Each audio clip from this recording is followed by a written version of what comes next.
Happy Tuesday, beautiful people. So, I want to apologize. I'm going to take my glasses off.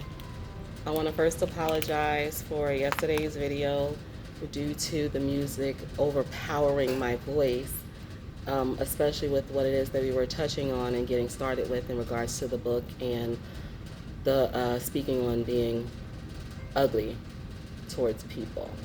So, I've decided to do it over.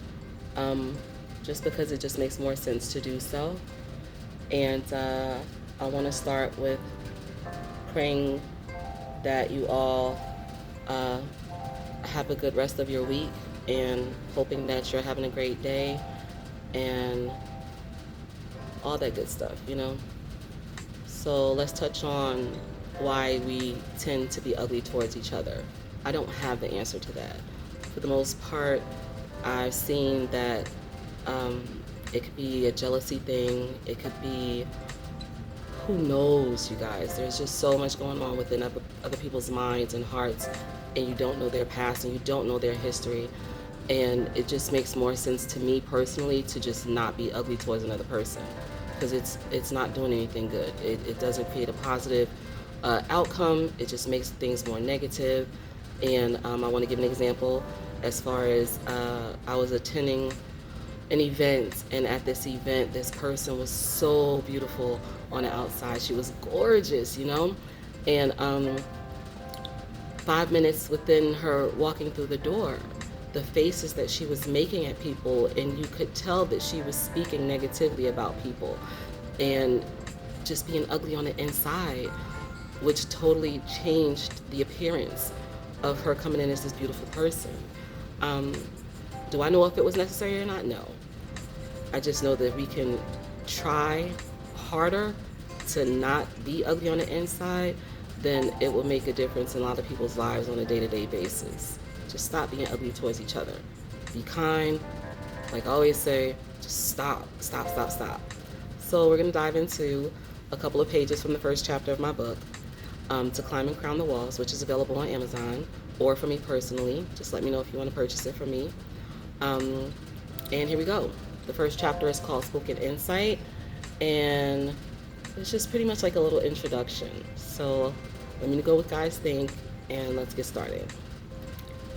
It's hard to hold on with sore palms from gripping reality. When I heard those words, he was only 17, and I immediately wrote them down and told him that I wanted to assist him and to be a part of whatever he was going to be in this world. I was compelled to collaborate with his being and moved to do so based on the love of God that we both shared. And I have. The words spoken to me had moved through my spirit as if I had manifested them myself, as if I had placed them upon my soul myself, or as if my spirit was talking to me in a way that even I at the time wasn't able to verbally express. Yet I felt those words. I cried those words. And I had searched for those words for 23 years, and I knew that many people, honestly, far too many people on the planet were searching for them too. God is so good.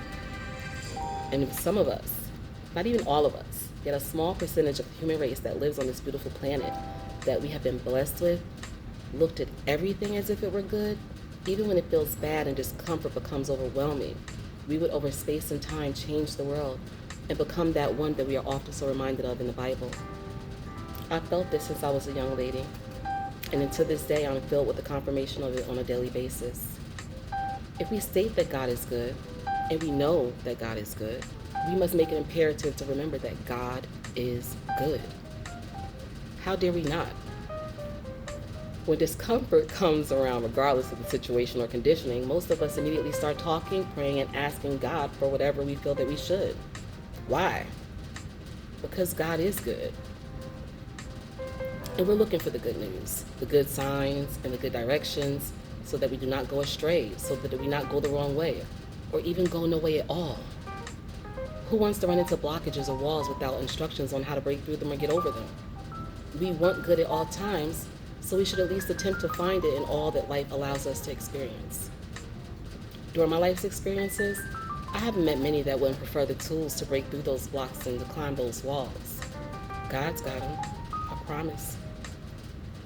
In this book, I will share how I use the tools that God gave me to climb over those blockages and crown those walls so that anyone from a group of people in town, or preferably people all over the world, will be inspired and have faith in knowing that they have access to God's toolbox.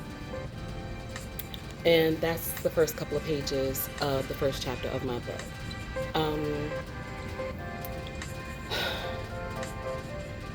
This book changed my life.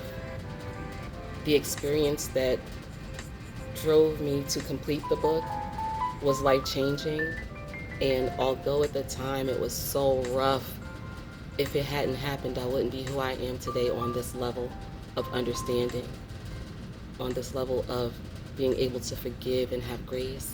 It's always been a part of me, but it's just so much deeper now. And I'm thankful.